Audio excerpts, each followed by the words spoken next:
Hi, welcome back to another video. So this video is for the last one day strategy to completely complete your biology and score 100 on 100 by revising each and everything that's important and that's concerned. Okay, so first of all, let me make you all clear.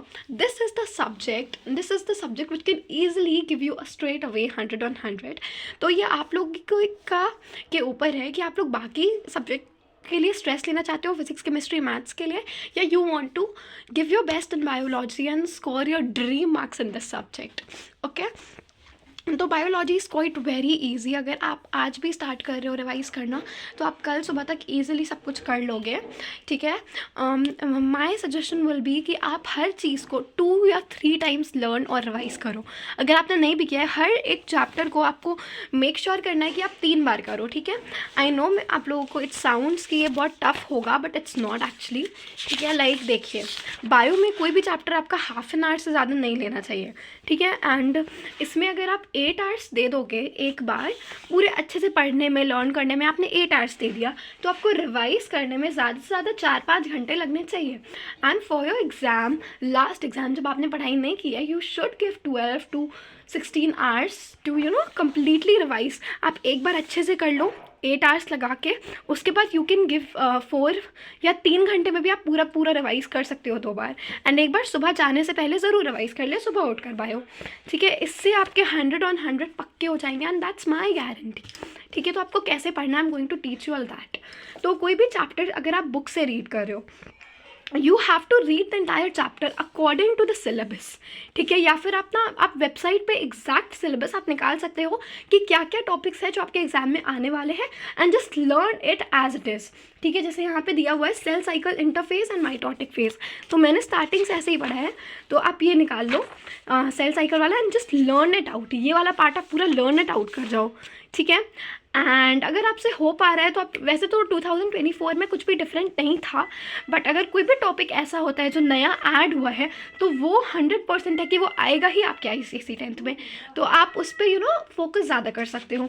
And मैंने पहले से 2 videos बना चुकी हूँ biology पे, 2 से 3 videos, जिसमें आपका इंटायरली सब कुछ कवर हो जाएगा. अगर आपने अभी तक कुछ नहीं किया तो make sure to watch all those 2 to 3 videos जो कि मैंने बायोलॉजी के लिए अपलोड किया. वो आप लोगों को बहुत ज़्यादा हेल्प करेगा, you can trust me with that. ठीक है, तो ऐसे आप लोगों को पढ़ना है. And please make sure to learn the diagrams, labelling. Bio में डायग्राम्स, बहुत ज़्यादा डायग्राम बेस्ड क्वेश्चंस आते हैं, स्पेशली जो भी एक्सपेरिमेंट्स के डायग्राम हैं. आप कोई भी डायग्राम है वो से कि एक बार देख कर ज़रूर जाना. कोई भी डायग्राम छोड़ कर मत जाओ कि आप नहीं पढ़ रहे हो, नहीं देख रहे हो. तो आप कोई भी डायग्राम एक बार देख कर ज़रूर जाओ and that will help you. And जो डायग्राम, अगर आप लोगों को, मेरे पास इंपॉर्टेंट डायग्राम्स की लिस्ट है वैसे, if you want I can share that with you all. मैं शेयर कर दूँगी उसे. ठीक है, एंड म्यूटेशन वाला पार्ट जैसे है, जैसे क्वेश्चंस कैसे आएंगे आपके एग्जाम में, बहुत ज़्यादा लंबे आंसर्स आप लोगों को नहीं लर्न करने की ज़रूरत है. जैसे मैं आप लोगों को दिखा देती हूँ क्वेश्चंस कैसे आएंगे आपके सेक्शन ए में एंटायरली. ठीक है, तो कहाँ चला गया, मैं लिख कर रखा था अभी. शिट, हाँ ये रहा. तो सेक्शन ए में आपके कैसे क्वेश्चंस आएंगे, एक MCQ आएगा आपका फर्स्ट क्वेश्चन 15 मार्क्स का. फिर एक्सरसाइज में 25 मार्क्स के क्वेश्चंस आएंगे.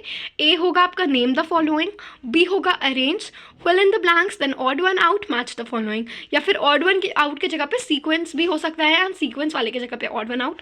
मतलब क्वेश्चंस आपके यही रहेंगे ऑल इन ऑल, इससे कुछ डिफरेंट नहीं रहेगा. आपको बायो में ना सेक्शन ए में ज़्यादा लिखना है ना सेक्शन बी में, ये आप मान कर चले. ठीक है, you just have to write one word and specially I am enhancing this. Please spellings बहुत अच्छे से लर्न कर जाएँ.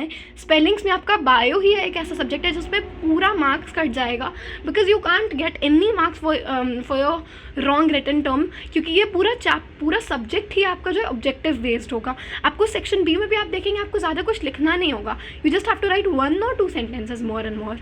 ठीक है, एंड कोई भी चीज़ का अगर आप एडवांटेजेस डिसएडवांटेजेस सॉरी कर रहे हो तो you have to read entire obviously, क्योंकि MCQs में आ सकते हैं, किसी में भी आ सकते हैं.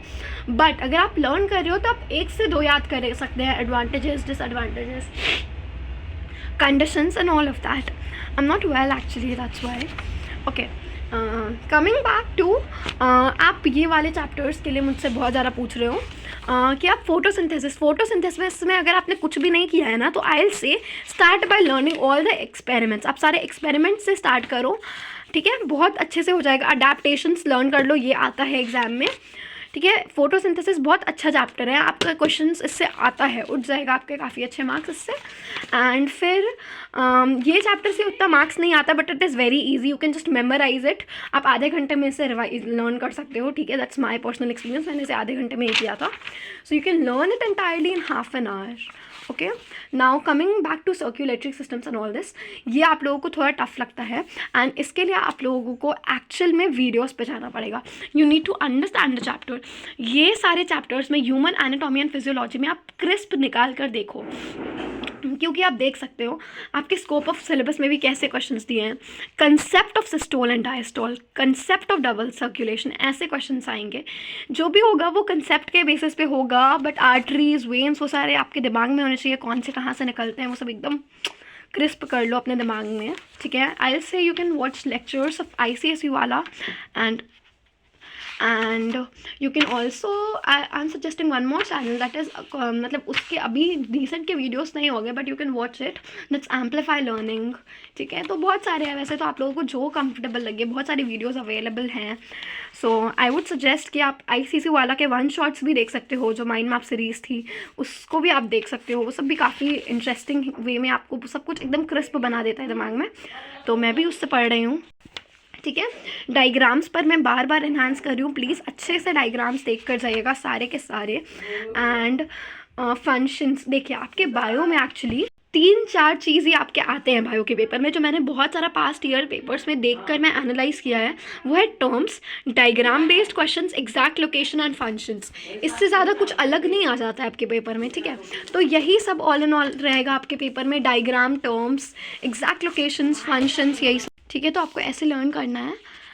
एंड मेरे नोट्स आप देख सकते हैं, मैंने बहुत ही सिंपल वे में बनाया हुआ है। अगर आपके पास नोट्स है तो दैट्स वेल एंड गुड, क्योंकि बायो आप भूल जाते हो। एंड अगर नहीं है तो you can read from any Telegram channel, और मैंने एक वीडियो, जो सबसे पहला वीडियो अपलोड किया है बायो के लिए, आप एग्ज़ाम में जाने से पहले एक बार उसे ज़रूर देख कर जाइएगा, बिकॉज उसमें ऑल इन ऑल आपको बहुत कुछ देखने को मिल जाएगा मेरे नोट्स में, जो कि आपके पेपर में एज इट इज़ अपीयर हो सकता है, because it has been made by my teacher. मैंने इंटायर ईयर इसे क्लास में बैठ कर मैं फर्स्ट बेंच पर बनाई हूँ, and it is really important because she is one of the most experienced teachers of our school. So hope this video will be helpful for you, and do not forget to like, share and subscribe for more such videos, and will enjoy afterwards. So ये आज का शायद last video हो सकता है, but will stay connected and do not forget to subscribe me, वरना मैं खो जाऊँगी यार।